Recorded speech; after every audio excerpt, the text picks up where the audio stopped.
Hey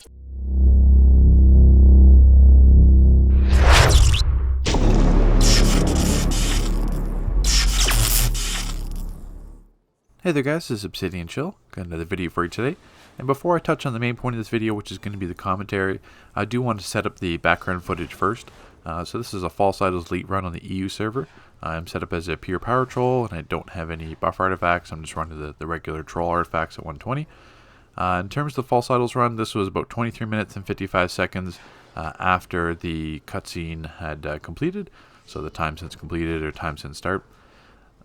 There is definitely room for improvement in this run. There's a lot of times where we were a little bit slow, or RNG didn't go our way, or we could have sneaked a bit of damage. So there's definitely time to cut off in here. You could certainly get this False Idols Elite down to about 22 minutes with everything going the right way. But now that's out of the way, let's touch on the commentary.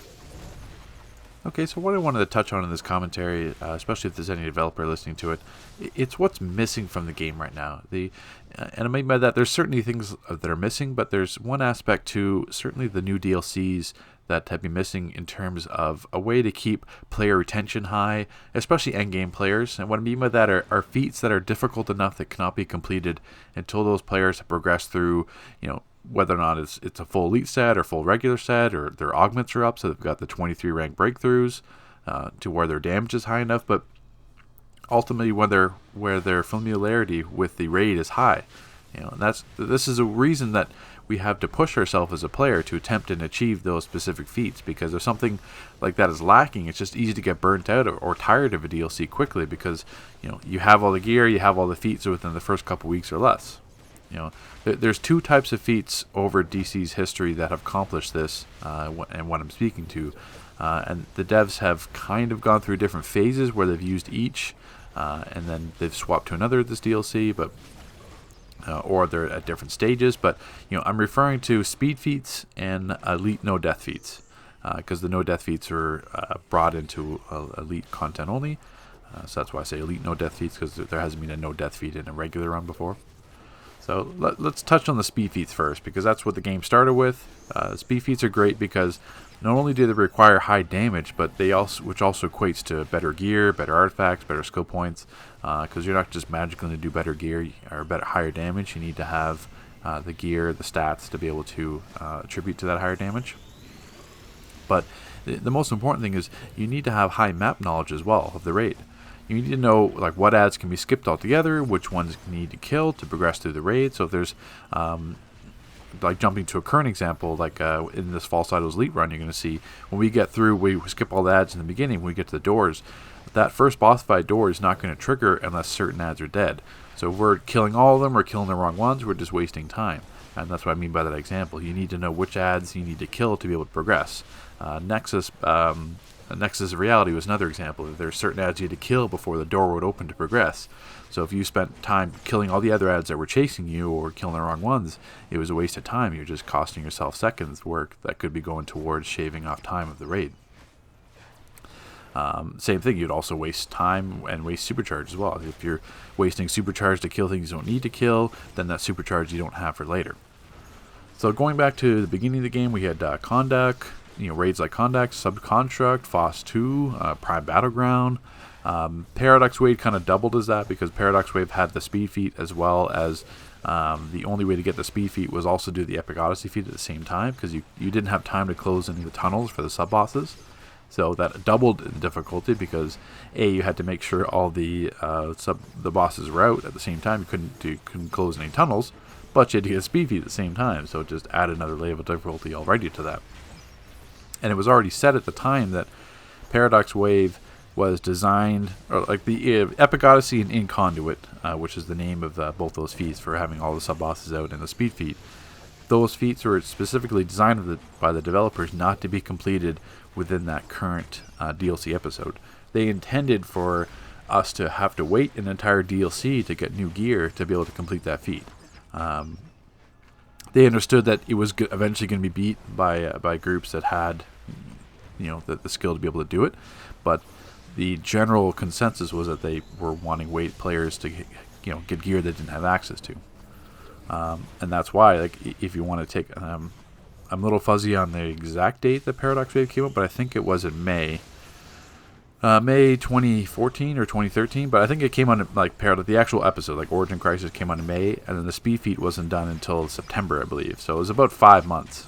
Was that May, June, July, August, September, October? So either September, October. So it's either 4 or 5 months. I know that before. So imagine that. Like imagine this DLC came out, or like Justice League Dark. It came out, and it took you 5 months to get raving mad. Imagine a feat was that hard that it took you 5 months. Trying to get it, like, being max geared, everything you need to do, but the feat was so hard that it took you 5 months to be able to get it. That's what Epic Odyssey and the Conduit feat was like. Because you had to know, what the sub bosses were going to do. You had to get all the positioning down. So there's multiple levels. It's not just you queue up a raid, go into it, and say, okay, let's go for the speed feat. That didn't happen back then. You don't accidentally get a speed feat unless the timing was just so low. Kondak, you can kind of get it because I think the Kondak speed feat was an hour. So back then, obviously, it's kind of funny where you think most raids you just want to be done in like 20, 30 minutes or like an hour run is a bad run, but Kondak, the speed feat was an hour. And Paradox Wave was the same way. You could consistently pugs in Paradox Wave for like 4 or 5 hours. It wasn't uncommon to queue up a pug and see the timer on the raid being like 300 or 400 minutes since the raid started. Which is crazy to think about nowadays. The forums would be blowing up with people complaining. But that's the type of feats that we need. Not everyone's going to like speed feats. And back then, you could see even on the forums, people got tired of speed feats because all the alerts had speed feats, the raids had speed feats. Like I understand why they didn't always have speed feats in every single one. I'm just saying that type of feat is something that is easy enough to do, because when they try to bring it back, it's just not. Like take Shadow Gotham. Shadow Gotham technically had a speed feat. It was 17 minutes in regular. I think it was 17 minutes, but it was 17 in regular. But you could do it in regular or elite. Like imagine that was an elite only feat. You still be trying to get that today because it takes like 3 or 4 minutes just to actually walk from one end of the raid to the other because of the grounding. So you'd have to either have really high damage or figure out exactly what you could skip by pulling all the ads off the platforms and stuff like that, and just burning all the bosses, having 2 danks separate the ads, so you're not splitting damage or all prec DPS. Like there's different things you'd have to do to even attempt a 17-minute speed feat in elite. But 17 speed feet in reg, that wasn't too much of an issue at all. Like people had that no problem. And that's the issue. So they try to bring back a speed feat like that, but then they go about it the wrong way and make it super easy to get, or make it be able to get in regular and elite. So I'm not trying to be an elitist saying that all these feats have to be done in elite, or you have to do elite raids. I'm thinking just as a progression standpoint. Like you don't even need to have it as like a 3-star feat. You can keep it as a 2-star feat. Doesn't matter. Like if you're a casual player, you're not trying to get every single feat in the entire game. If you're missing 25 feat points from a speed feat, that's not going to ruin your gameplay experience. But there's plenty of players that want to get all the feats they can, get all the high skill points they can. Obviously ones that be able to show as like bragging rights that you did a speed feat, or you did it first, or uploaded it, stuff like that. So there's that part of it too as well. But that's what makes it a little bit easier in elite, because in elite content they're already specifically tuning the instance to be harder. Like most of the regular raids nowadays, you can kind of sleepwalk through. Like you can't really fail. You can melee everything, use whatever power set you want. You're not really going to die, unless it's some mechanic that's obviously meant to kill you. But like even the merciless mechanic with the orbital strikes, I've used orbital strikes in regular or spy drops and not really died. Like he's hurt me, but like I haven't like got one shot like I would in elite. So that's why I'm saying that the speed feats, if they're going to bring them back, they have to be elite speed feats or elite only speed feats, because the instance is already tuned to make it hard. They can't make regular hard enough where a speed feat would actually be an accomplishment. They can't do that, because then they're making regular too hard. Even though there's event raids, people are going to complain too much that the regular's too hard, which I understand. That's why there's event, regular, and elite. So let the speed feat, or let these harder feats be in the elite content, because that's what it's designed for. People know going in that it's going to be harder, so they know to expect that the feats are going to be harder as well. Because there's really one of my biggest pet peeves. I'm kind of straying off in the commentary with this one, but one of my biggest pet peeves is that there's so many DLCs that we've had since Elite came out where the feats in regular are the exact same Elite. So it's like, okay, you did this and this and this in regular. Okay, guess what? Now do it again in Elite. Like, it's the exact same feat, exact same everything, but now you're doing it in Elite versus regular. So it's just, that's always been a pet peeve of mine. At least have some interesting raids and interesting feats for content. But that's kind of that's a topic for a different video. Yeah, but that's, like, speed feats it's straightforward. Like, there's no how do I get this feat. Like, it's not like when you look at like Darkside War Factory Elite and you look into Mega and a Mega feat, that feat, like, there you have to plan out how do you get that. You got to try different ways to get it. It's not as straightforward where, okay, what's the speed feat? 20 minutes. Okay, we have to do Darkside War Factory in 20 minutes, done. And then after you do it, it's like 24 minutes or 25 minutes. Okay, we have to figure out where we can cut 5 minutes, or where we can save 3 minutes, or if that's a DPS issue, or is it because we died and wiped? So it's really straightforward to plan a speed feed. It's just the difficulty comes from executing, and that's what makes it a challenging feat. So that's definitely one way the devs could bring that back, is just add speed feats to raids. Or speed feat to one of the raids, because it's definitely, if a DLC is always going to have 2 raids, you can have one as a speed feat and then one as a different type of feat. So it's just something to give that player retention, something to give end game players or in general, just to push themselves. If a feat is hard enough, you're going to keep trying to get it. Obviously, you're going to progress and become better as a player, or research how to do it, or research what you're missing, or what your group's missing to not be able to achieve that.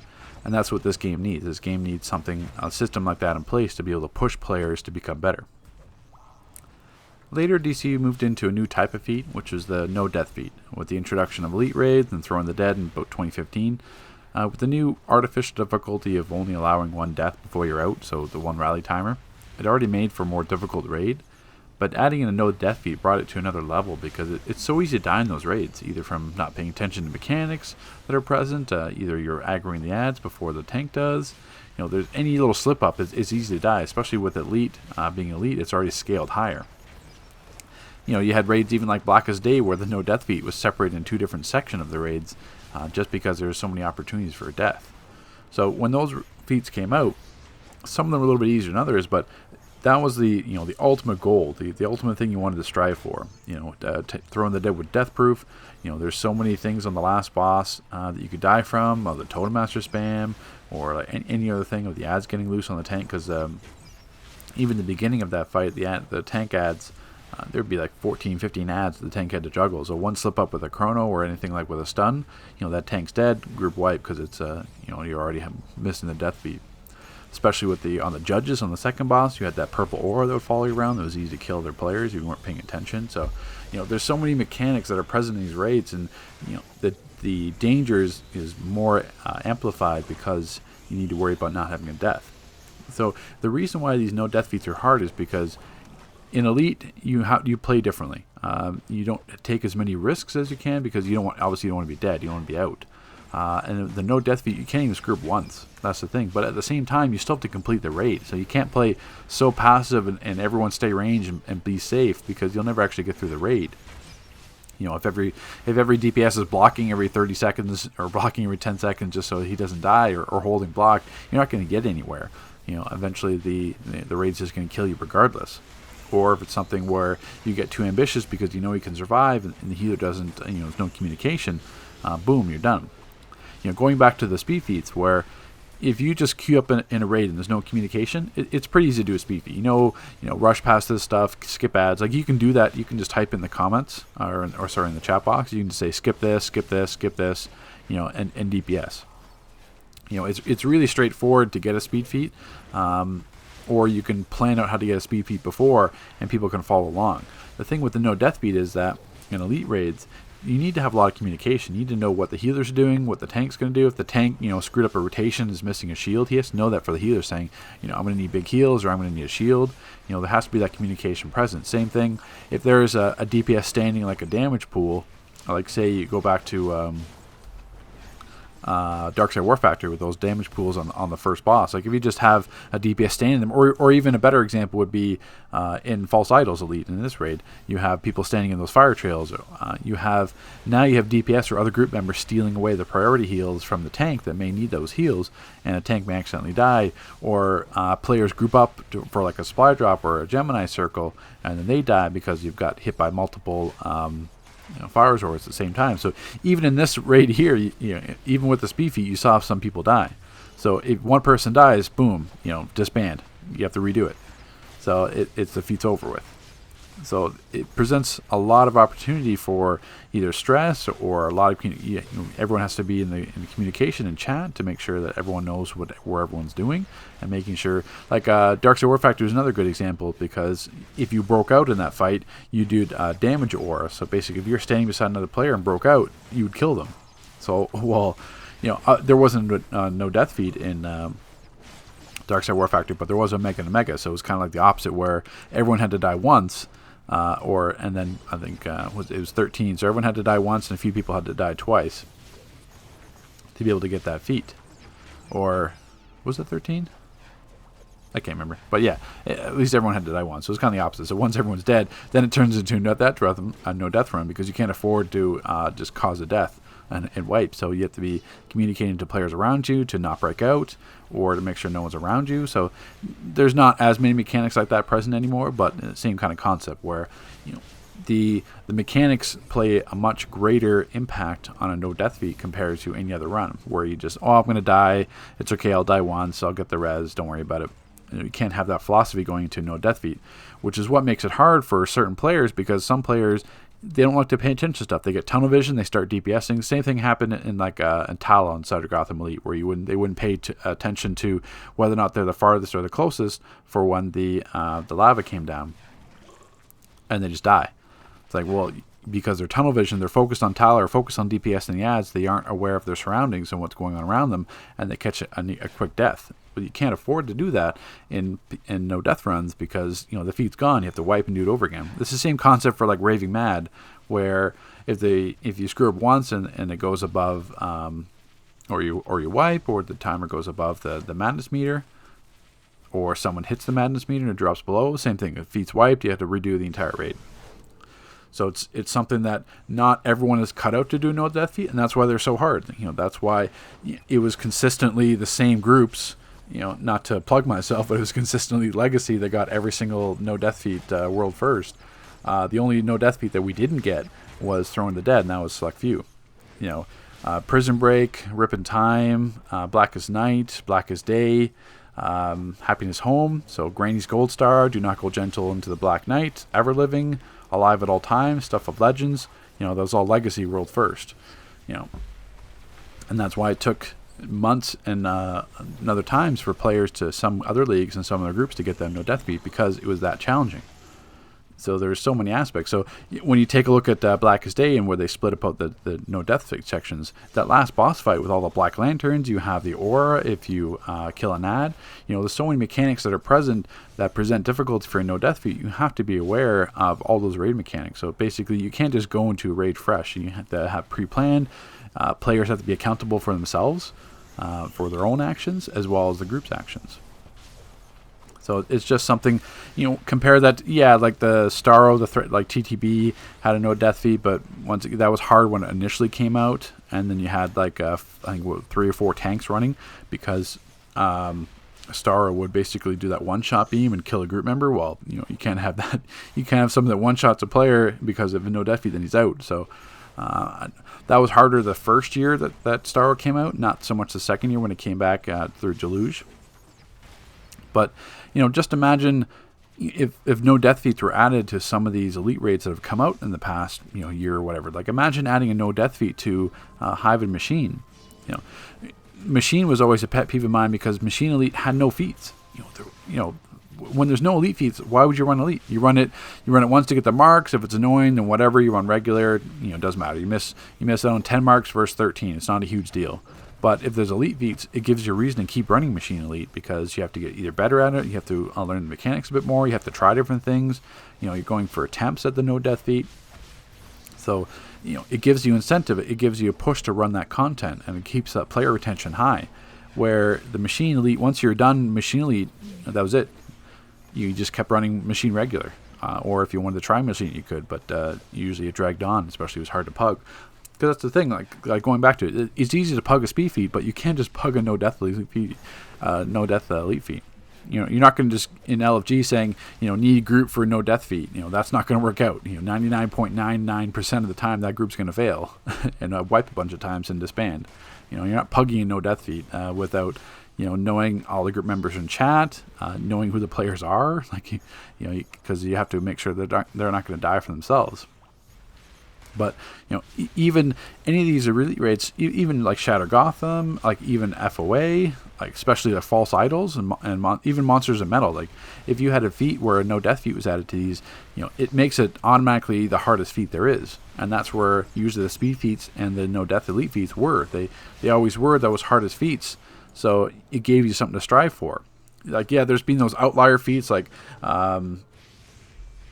I'm trying to think. Ultimate Soldier had the all sub bosses out, same concept as Paradox Wave with all the sub bosses out, so that made it hard as well when you don't close all the tunnels. So you had the elite victory parts. So there are feats that can work, but ultimately it's not. It's like Raven Mad was another example. Or Raven Mad because of how that was more glitchy. Like it was just because Shazam was so inconsistent. If Shazam was consistent each time, Raven Mad would be a lot more easier to get. But the way it is now, if Raving Mad actually turns into a really difficult feat, because if you miss one of Shazam's cogs, you have to make up for that 20-25 seconds of DPS, and it's just that you don't have the DPS, don't have enough damage to account for all that, because that means if you miss a cog, you have to all of a sudden DPS 25 seconds faster on the boss, and then 25 seconds worth of damage for 6 DPS, or be about 5-6 DPS. That's a lot of time to it and a lot of damage to account for.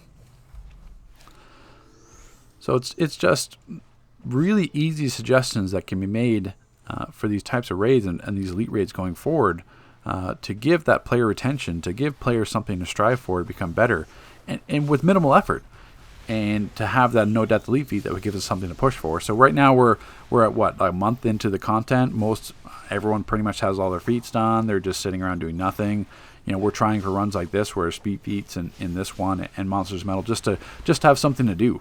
There's no speed feat, but it's just something we're doing to challenging ourselves because there's nothing else there. So if they had either speed feat or like an official one or the no death feat, it would give us something to do, give us something to push for, push the community to get better, because they'd have to if they wanted to get that feat. So this is my commentary here.